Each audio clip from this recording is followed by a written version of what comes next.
Hi there, this is Alfie Whattam, London's tech recruiter and the host of the London Technology Podcast. Today I'm joined by Catherine. Thanks for joining us. Could you start by telling us a little bit about yourself?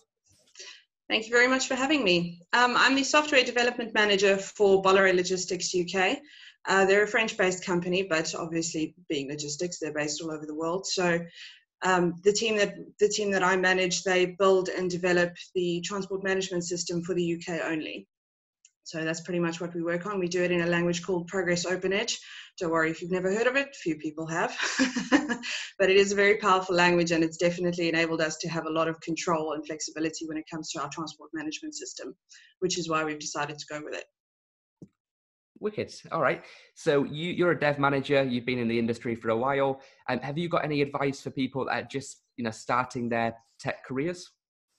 Yeah, I think the tech space is a really interesting place to be now, really interesting and exciting. But of course, there are two sides to that coin, because obviously with the pandemic, it's pushed the focus of tech, or the focus on tech has really been exacerbated. And that means that there are so many more opportunities, but there are also so many more candidates. So I think one key thing is, if you're coming out fresh off a uni degree or some sort of internship or program or anything like that, don't just rely on the fact that your learning is going to be enough for you. You need to show that you've done further research, or stretched yourself in further directions.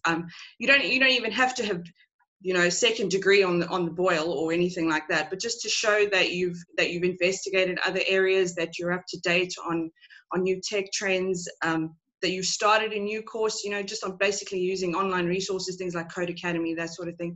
Just showing that you're willing to stretch yourself and learn and be flexible.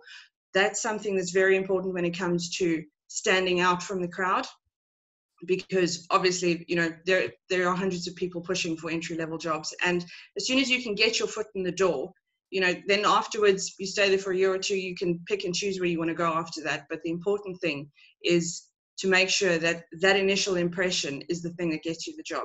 Which brings me to a second point, which is not necessarily tech related, but I found that it is something that is sometimes overlooked. People don't necessarily take it into account, and that's professionalism in terms of how you present yourself. So this isn't necessarily a tech thing. This is in any aspect of your life, but definitely things like, dressing well, showing up on time, being polite and respectful, that sort of thing. Those are the little things that show that you're taking the position seriously, or the opportunity seriously. You're taking it seriously, and you want to, that you're willing to push yourself further out and make yourself stand out from other candidates.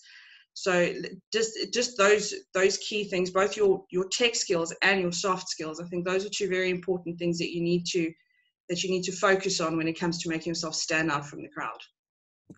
That's really good advice, and I completely agree, especially around the soft skills. So many developers, they purely focus on the technical side, and they don't work to develop the soft skills, which are obviously just as important, given that they're dealing with often stakeholders and other team members and clients and that sort of thing.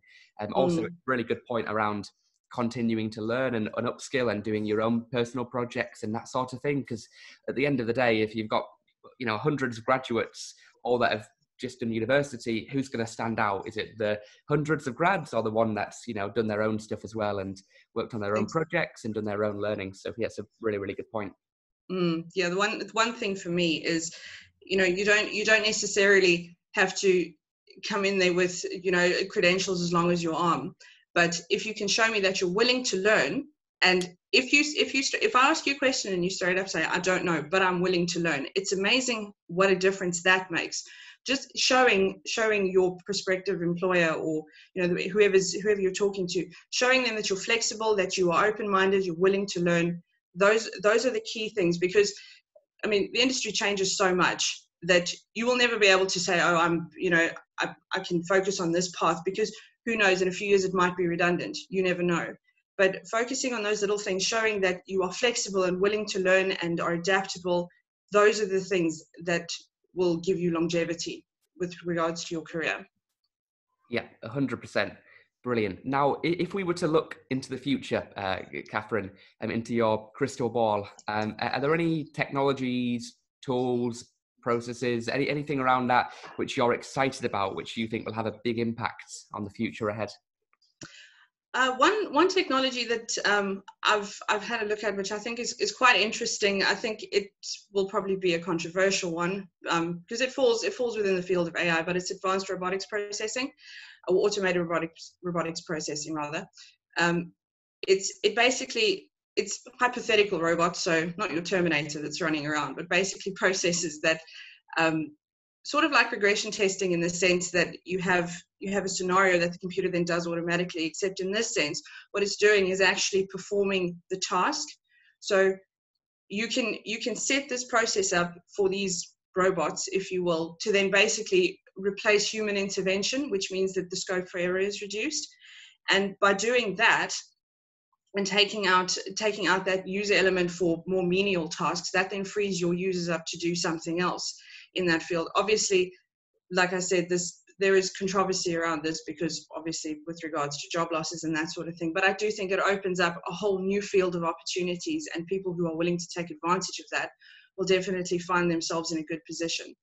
So I know a lot of companies have started to look at this, and obviously this is hand in hand with AI, which is something we will definitely see a lot more of, especially now that the pandemic has upended our lives in the way it has. So I think it will be interesting to see how far that progresses. Yeah, absolutely. I mean, AI, robotics, you make a good point. They will definitely take away jobs, but at the same time, they'll create a lot of jobs, for developers and other technical roles. So hopefully it sort of balances out to a degree. Yeah. One hopes so. It's a difficult thing in the tech industry because while we make life better, we might make it worse in other areas. So we have to balance it out. Oh, it's a good point. Yeah, it's difficult tightrope to rope sometimes, but yeah. Brilliant. Well, look, thank you so much for taking the time, Catherine. It was great to get your ideas and insights, and hopefully everybody found it valuable. So thanks for your time, and thank you to everybody for watching as well. Thank you very much for having me.